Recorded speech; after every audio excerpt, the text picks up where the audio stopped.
Hi, my name is Sabne Raznik, and you have found the channel here on YouTube where I do what I call mini readings. And the reason why I call them mini readings is because they're just one poem most of the time. Sometimes it's my work if I'm promoting something or I just feel like it, or sometimes I share a reading that I do somewhere else, and then after it's already aired, because virtual readings, a lot of times you do them through video. After it's aired in the original place where it was supposed to air, sometimes I'll upload it to YouTube later, right? But a lot of times it's work by other poets around the world, which is why I've never monetized this channel. But I do try to get permission from the poets whose work I'm sharing whenever possible, right? But the point of this channel is just to share the poésie joie, the joy of poetry, and to serve as an introduction, sort of, very, very surfacey like, to world poetry. And this channel has been around since 2011, so there's quite a few videos now going back. So if you decide to scroll back and see, if you find anything you like, and if you are able to read the poem in its original language, I encourage you to do that, to do so. Now, usually, in fact, almost all the time, I read the poem on this channel in English because it is the language that I am most comfortable in. Also, it is the lingua franca of the internet, right? Since the advent of the internet, it has overtaken French as the language that most people in the world understand, and so that's one of the reasons why I use it. But if you find the poem you like and you discover, oh wait, I know that language that it's from, then go and look up the poem in its original language. And the reason why I encourage you to do that is because poetry, being the kind of art that it is, sometimes everything that makes a poem does not fully translate from one language to another, right? And so translators have to take a lot of liberties when they translate. Literal translation does not work in poetry in most cases. So it's kind of like an art in itself to translate a poem, and the translated poem will end up in a lot of cases being very different from the original poem. They try to make it as close as they can, but and at the same time, we're very thankful for poetry and translation because there's so many poems that we would not have access to if there weren't all these wonderful poets out there translating these poems. I mean, let's be real. But at the same time, it's like two different art forms, and you end up with, in a way, two different poems. So if you are able to read the original language, by all means do that. In fact, pull up the translation and pull up the original language right next to each other and compare the two. That's always fun. I love to do that whenever I'm able. Anyway, that's what this channel is about. So I hope when you go back through the videos that you really find something you like and enjoy. And I do sometimes get chatty. I hope that doesn't annoy you too much. Anyway, today I'm going to read one of my own poems. It's one that I don't often read. I don't know why, I just don't. But it's from my collection, Linger to Look, that came out in 2017. And you can find all my work on my website at sabneraznik.com. That's SABNERAZNIK.com. And this book is a fan favorite. This one in my debut collection, Following Hope, are the fan favorites, but all of my work is there, including the e-zine that I founded and co-edit. But this is a poem from Linger to Look that I don't often read. This is called Ululayu, and Ululayu is a name for an Assyrian king. At the moment, I'm not remembering which one, because it wasn't the name he ended up using as king, it was his name as crown prince. And then when he became king, or it was kind of like a pet nickname thing. And then when he became king, he was one of the kings that we're more familiar with, but I can't remember which one at the moment, which is terrible. I kind of had a feeling I would do this because I had it all in my head, and then when I pushed record, it just kind of went, ooh, I don't know, Sargon, maybe? I don't know. Let's start naming off Assyrian kings, and maybe it'll come to my mind. There's Sennacherib and Sargon and Ashurbanipal, right? Was he an Assyrian king? And anyway, one of those, that you're used to hearing their name from history or from the Bible or something. Anyway, that's where I got it from. It was like his pet name when he was crown prince, and then whenever he became king, he no longer used it, and so we know him as a different name as king. And then there's references to different musicians. Cincy is the nickname for Cincinnati. Like, if you live in the greater Cincinnati area, you don't call it Cincinnati because it's too much of a mouthful. In fact, that's pretty much a good way to know that the person you're talking to doesn't actually live there. People who live there call it Cincy. Nash Vegas, Nash Vegas. I have to say that slowly because I have cerebral palsy and sometimes my mouth will not do what I want it to do. Okay, and just those three syllables together are just a problem for my mouth. Anyway, that is a nickname for Nashville, Tennessee, and obviously it's derived from Las Vegas, right? And the idea being that Nashville, it kind of has a Las Vegas feel, but it's in its own way. So instead of it being a Las Vegas kitsch, it becomes Nash Vegas kitsch. That's a popular way to refer to Nashville, Tennessee. Anyway, so there's a lot of that in this poem. It's a short poem, but there's a whole lot of references to people, places, and things in it like that. So maybe that's why I don't read it very often, because especially in a format like this, it's a lot for the audience to wrap their head around real fast. Which is like the whole point of poetry, though. Isn't that what poetry does to you, though? It takes this really huge, profound concept and shrinks it into something small, and you're like, I need time to wrap my head around that. That's like the whole art of poetry, isn't it? But anyway, here, this is called Like Ululayu. Like Ululayu, I keep house for an absent ruler.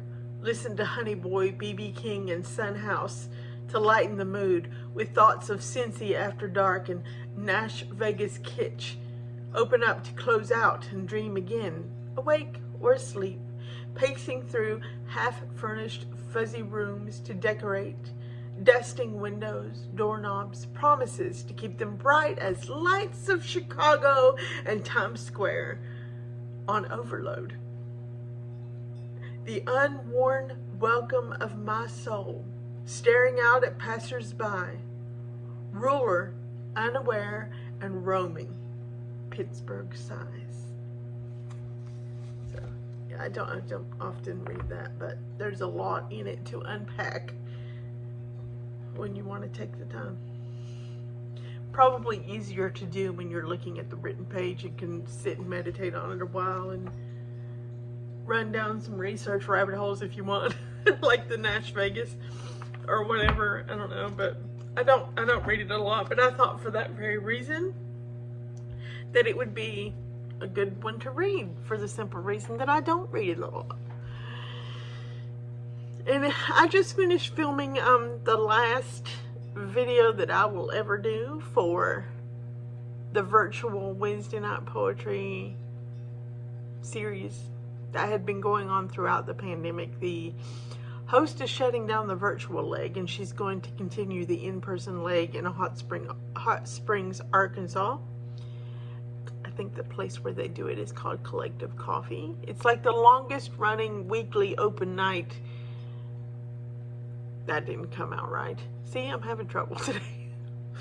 I actually filmed this introduction once before and was like, that's such a mess because my mouth was not, and then my thoughts were scattered, and that I ended up ditching and starting over. But now I'm so deep in it, I'm just going to keep going anyway. The longest running weekly open mic night, there we go, in the United States. And so she's going to keep it going in person, but after tomorrow, which this is December 12th, 2023, when I'm filming this, I don't know when I'm going to upload it. So tomorrow the 13th is going to be the last virtual one. So I just finished filming a video for that, which is going to be, I filmed a poem called Of a Refugee for that. And I had already filmed that poem Of a Refugee for the Wadsa International Poetry and Film Festival or something.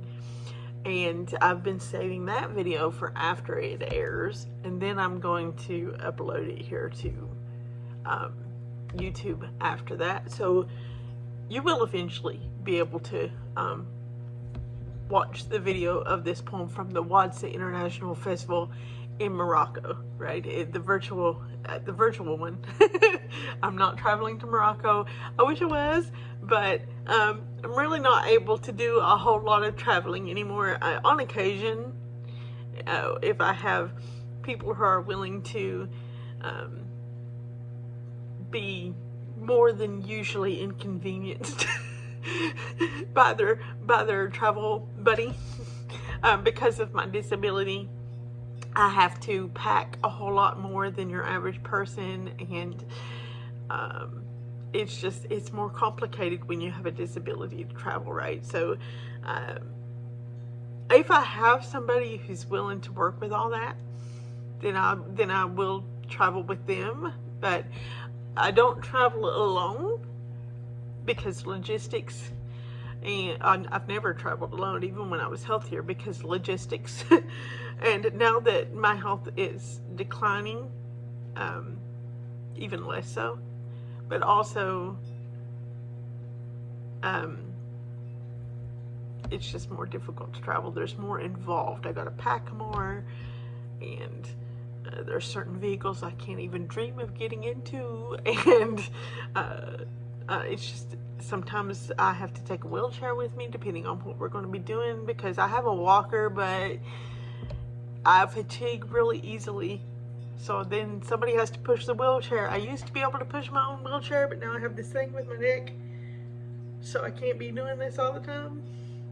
Yeah, that happens when you have to use wheelchairs and stuff. After a while, your neck and your shoulders break down. Well, anyway, it's just the whole thing. When it's disability, it becomes an issue. So I don't travel a whole lot.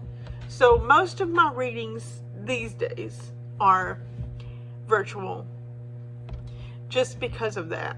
Now, I know we're moving out of the whole, I don't even know if you can say that word on YouTube yet, the P word, the sniff, sniff, sneeze, sneeze, oh my lungs sickness that everybody had in 2020.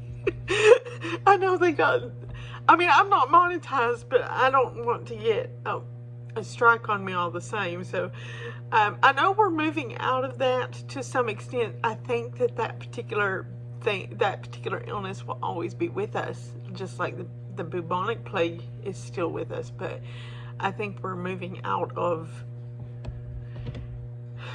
the big when it was really, really bad, because we're, as a species, or whatever you want to call us, we are acclimating to it a little bit. So the opportunities to do virtual readings, like Wednesday night poetry, the virtual arm and all that, are starting to shut down. And the opportunities to visit museums virtually, and to, because while all that was in the thralls, there were so many opportunities that were not there before to do things virtually. And for people like me who are pretty much shut-ins before that happened, I've been a shut-in since 2016, 2017, definitely since 2018. That was a wonderful time because it was like, hey, I can travel to other countries and tour places, you know, virtually on Zoom or whatever. Well, those opportunities are starting to close down now because everything is going back to in-person, which is great for the rest of the world. But then there's people like me that are like, yeah, and we're still here. Don't leave us behind, please. Just keep that in mind as the world transitions back to some kind of, quote, normal.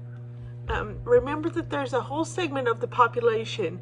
Did you know that disabled people are the biggest minority in the world? There's like 1 billion of us in the world.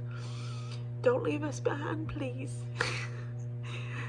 Don't leave us behind, I beg you. And there are fewer and fewer of those opportunities all the time, but that's mostly where I live now. That's how I promote my books. That's how I work as a poet, is virtually. So I hope to see you around, though. I mean, I'm not complaining. That's just the way it is. But I'm just saying, like, so a lot of times whenever after, not all the time, because that would be, at least there for a while, that would have been crazy. It would have been constantly videos, but a lot of the times after I film for a virtual event, after it's already aired where it's supposed to air, or as long as it's not like, you know, where you're literally sitting on Zoom and it's happening live, I have put some of that on YouTube before, after the fact, but most of the time those don't get put on YouTube later. It's just the ones where you film a video and send it in, right? Sometimes those do end up on this channel later, but yeah, but maybe, you know, if you go online and Google my name or get on Facebook and search my name there, you might find various places where virtual events have taken place that I've been a part of, and the videos might still be up. I know the virtual Wednesday night poetries are still there. On the Wednesday Night Poetry Facebook page somewhere. They're all archived somewhere. So, but yeah, if you're interested in that, kind of thing. And also, I have been putting out an effort to post more regularly, or upload. I think on YouTube the word is upload. I know, I'm working on all this. I know the proper language for each social media. I really do. It's just my brain just pulls up whatever word at the time. Anyway, I'm trying to upload on this channel on a more regular basis. So for right now, because that's been an issue since 2011, is me keeping this regular on any kind of schedule. So, because health is one thing, sometimes I would move and not have the equipment to film for a long time. Just various things, but here recently, I made the goal of try to upload once a month, okay? And that's just started recently. I still may film the videos quite a while before they actually get uploaded, but I am trying to upload once a month. But because things have been erratic for so long, that's why I encourage people to subscribe. That way you get and hit the bell. That way you do get the notification when I upload. But I am trying to do better and upload at least once a month. And here lately, just the way it's worked out, when I made the goal, just, you know, because when I made the goal, it was sometime around the 21st, 22nd of the month. So that seems to be when I'm going to upload. We'll see. So far, that's how it's worked. So But yeah, if you like this world of delving into poetry one poem at a time, and you don't mind my chattering so much, because I do like to get on here and chatter sometimes. Sometimes I just get on here and read the poem and get off. Sometimes I get chatty. Share it with your friends. Get them to subscribe. You know, I don't really care about the algorithm. That's not what this is about, but you know, it would, we all like to have a little, let's be real, we're all human beings. We all like a little validation sometimes. I'm not above it either. And share the poison, share the poison joie, right? Anyway, I'll get off here and stop chattering, and I'll see you guys next time I make a video. Yeah? Okay. All right. You guys have a fabulous day, right? Thank you for joining me here on my YouTube channel, and don't go honey.